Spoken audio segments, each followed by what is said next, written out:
Sejak kapan Ustaz kan dulu salafi? Bagaimana mujahadahnya itu bisa berubah menjadi sekarang kan gitu.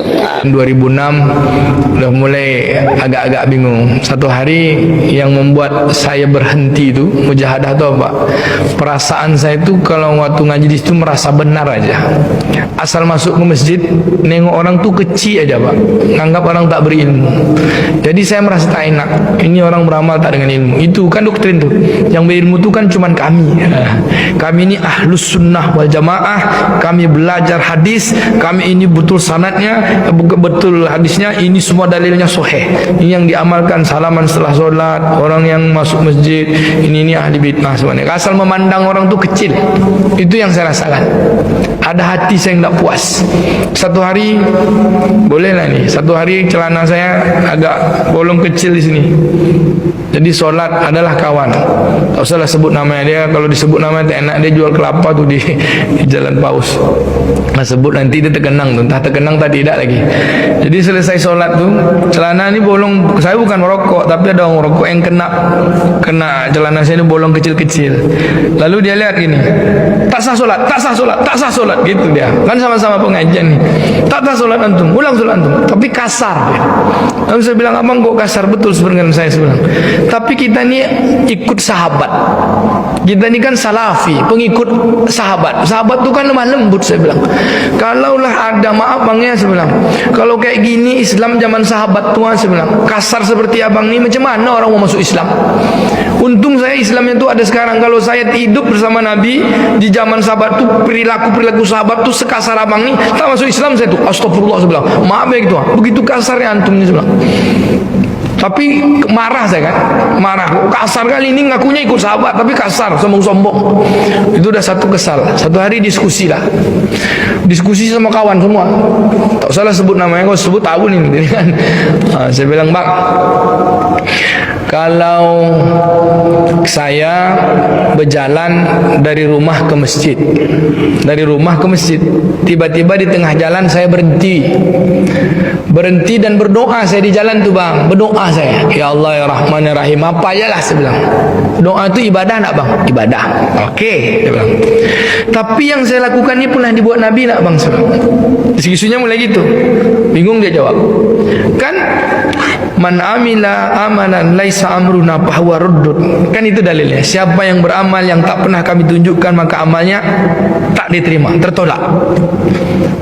Saya tadi beramal, kan ibadah tu kan ya. Saya berdoa di jalan tu, lalu ditolak. Berarti kalau amal tu tak pernah ditunjuk, berarti itu bid'ah kan bang?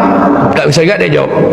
Kalau bid'ah berarti dengan berdoa tadi masuk neraka saya itu kan bang? Sebenarnya kan berdoa sampai di jalan, di tengah jalan, kan bid'ah tu kan? Kullu bid'atin dalalah, kullu dalalati finnar. Setiap bid'ah sesat masuk neraka.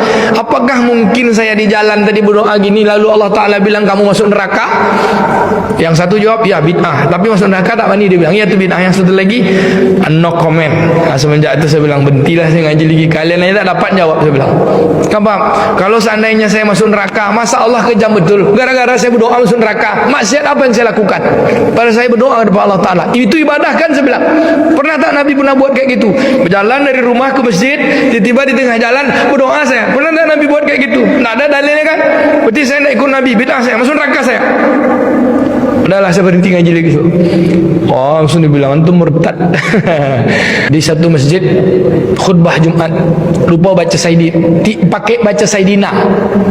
Masjidnya di sekitar sini pak, sebelah di daerah Romba ini. Allahumma salli ala Saidina Muhammad wa ala ali Saidina Muhammad. Selesai sholat Jumat ditemui sama pengurus masjid, Ustaz baca Saidina tu bid'ah, tak boleh baca Saidina. Nabi mengajarkan Allahumma salli ala Muhammad wa ali Muhammad. Kalau berarti pakai Saidina masuk neraka saya itu pak. Bilang bingungnya gitu Ustaz tu kan. Diam aja dia. Iyalah tak sesuai sunnah. Mak masa gara-gara Saidina masuk neraka? Maksiat apa yang saya buat? Itu lagi dalam hadis saja. Balik saya kampung pak, khutbah Jumat pula saya. Di kampung saya kan tarbiyah pak. Di NU tak ada, di Sumatera kan adanya tarbiyah. Ayah saya kan LC juga pak, alumni Canduang. LG-nya tuh lulusan Canduang. Dia ketua tarbiyah di kampung, kemudian ketua majelis ulama, kemudian Kemudian beliau kan punya pondok, punya sekolah madrasah. Sedang khutbah Jumat saya tu, dihentaknya sedang khutbah ni, lupa saya baca Sayyidina, dilantaknya lantai masjid tu. Turun kata dia. Tak turun, saya terus saja khutbah. Selesai khutbah dia ambilnya khutbah tu dibetulkannya saya. Khutbah tu untuk mengganti khutbah tadi baca ulang lagi, baca Sayyidina. Selesai rumah dia bilang, dia kan tarbiyah sampai rumah. Kau apa tak baca Sayyidina tadi? Pakai kau aja dia bilang. Kata Rasulullah, ya. Ada satu hadis bahwa kata Nabi, jangan puji aku seperti mana Bani Israel memuji Isa putra Maryam. Janganlah puji aku seperti mana kaum Bani Israel memuji Isa putra Maryam. Betul hadis itu kata ayah saya. Betul. Tapi Bani Israel memuji Isa putra Maryam itu bukan Sayyidina. Isa itu dijadikannya Tuhan. Kau nyakap Sayyidina itu kau jadikan Tuhan, tidak Nabi Muhammad itu kata. Enggak, apa arti Sayyidina itu? Pemimpin kami, penghulu kami. Ya gitulah. Kau bilang Muhammad tu kawan kau kata dia. Di jalan tu main gitar tu banyak Muhammad juga namanya. Sama aku aja kau panggil bapak. Pada Nabi Muhammad kau panggil Muhammad sembarangan aja kau kata dia. Iyalah ya, saya bilang. Dia menyelesaikan. Yang marah kan ayah saya, Pak. Dia takut pula ini anak Pak Haji, anak Pak Umar ni, semenjak mengaji lah berubah pula, tak pakai Sayyidina lagi di kampung kan. Semenjak tu galau lah saya. Apalah kalau menjadi masuk masjid orang tarbiyah NU pakai Sayyidina, masuk masjid Muhammadiyah tak pakai Sayyidina kan gitu. Satu hari mimpilah saya, Pak. Tapi mimpi ini tak juga jadi dalil. Mimpi lewat satu kuburan itu bercahaya, cahayanya terang sekali. Lalu adalah sesosok yang datang. Saya berhenti di depan kuburan itu, saya tengok, kuburan ini kok terang sekali. Apalah amaran orang kubur ni, kok bisa lampu cahaya dari dalam kubur. Adalah sesosok tapi wajahnya kelihatan. Wajah tu saking terang pula, rambutnya segini, pakai tongkat, pakai jubah, pakai imamah gitu, Pak. Tapi wajah enggak kelihatan. Terang sekali kayak lampu, tak nampak wajahnya. Dia bilang cuma gini, "Zul, kau mau kayak orang yang itu tuh," katanya. Saya bilang, "Ya Tuhan, apa amalan orang tu sehingga begitu hebat kuburnya?" Apa kata beliau? "Kalau berselawat sama Nabi itu bacalah Sayyidina. Itu bentuk penghormatan kecintaanmu kepadanya." Begini lagi. Apakah saya setelah mimpi itu baca Sayyidina? Enggak juga, Pak. Karena saya tak mau jadikan mimpi itu dalil.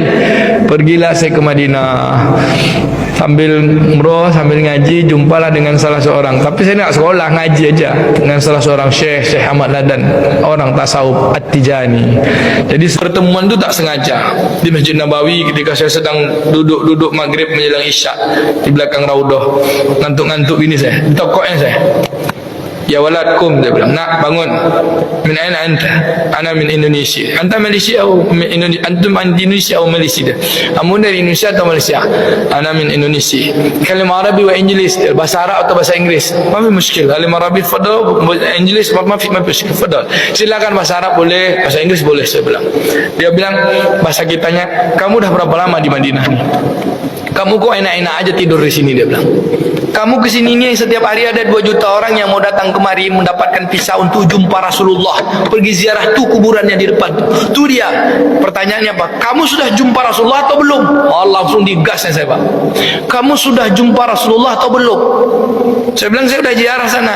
"Udah ziarah tu udah jumpa apa belum?" kata dia. Digasnya saya lagi. Lalu saya bilang, "Pegang tangannya." "Lalu bagaimana cara jumpanya?" "Bagaimana cara jumpanya wahai Tuhan?" Tasbihnya panjang. Baru kenal, "Ismuka ya Habibi." Yang ismi Zulkarnain. "Wa anta ya Syekh." Sebelah. Ini. Dari mana? Rupanya dia doktor, Pak, belum di Sudan. Dan dia sebentar bermukim di Madinah itu. Ngajar. Dan beliau baru, saya bilang, kalau gitu saya belajar gaji lah sama beliau. Diajarkannya beberapa zikir, kemudian diajarkannya salawat. Salah satu salawat, salatul fatih. Kalau kamu ingin bertemu Nabi, ingin temu betul dengan Nabi itu, hadirkan kecintaanmu di atas segala kecintaan. Jangan sembarang ucapan salawat, karena salawat itu adalah penghormatan. Maka hormatlah, pergilah jumpa dia sana, temuilah dia. Tak jumpa dengan matamu, hadirkanlah hatimu. Ini berselawat sembarang selawat aja. Tapi ada kawan kita pergi umroh, Pak, ziarah pun tak mau. Dia pergi solat aja. Pergi ziarah kubur Nabi, dia bilang bid'ah.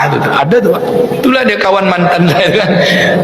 Semenjak itulah baru saya pakai Sayyidina itu adalah penghormatan dan lebih kepada adab. Dia orang kalau tak baca Sayyidina tu, Pak, agak kurang adabnya. Dia panggil Muhammad aja. Muhammad tu banyak.